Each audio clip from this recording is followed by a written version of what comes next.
2023 saya didiagnoskan breast cancer stage 3. Shiruto dan juga spirulina ni memang betul-betul membantu saya. Kalau nak tengokkan jenis saya daripada saya start sakit sampai sekarang ni, memang saya macam saya tak sangka yang saya boleh berdiri kat depan ni semua, boleh bercakap.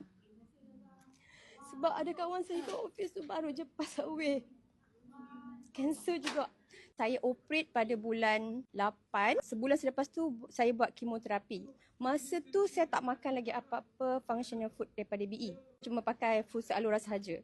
Sebelum saya nak buat kemo tu, saya stop dalam TT untuk yang cancer patient. Kalau makan Shiruto tu, apa side effect dia? Boleh ke tak makan? Punya upline, saya cakap kat dia, saya nak beli Shiruto, saya nak makan bila saya start kemoterapi.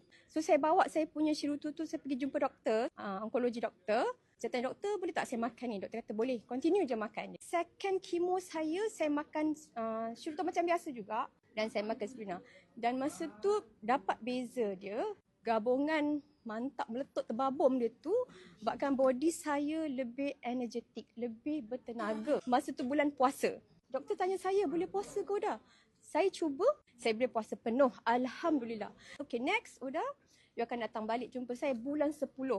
Saya akan buat PET scan untuk check saya punya kanser, is it ada spread kat tempat lain ataupun tak lah. So setakat ni Alhamdulillah, kanser marker saya, okay, Alhamdulillah lah setakat ni. Shiruto dan juga spirulina ni memang betul-betul membantu saya sampai hari ni lah. Kalau nak tengokkan jenis saya daripada saya start sakit sampai sekarang ni, memang saya macam saya tak sangka yang saya boleh berdiri kat depan ni semua, boleh bercakap. Sebab ada kawan saya kat office tu baru je pass away. Kanser juga.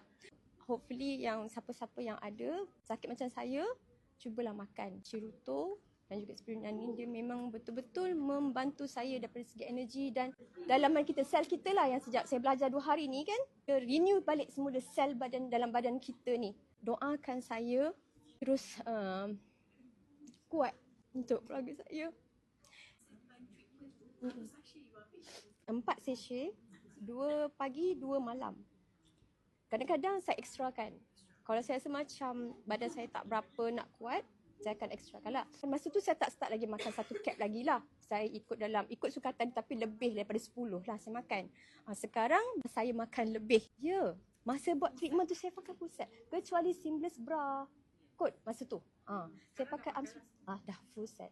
Sekali dengan panties ya.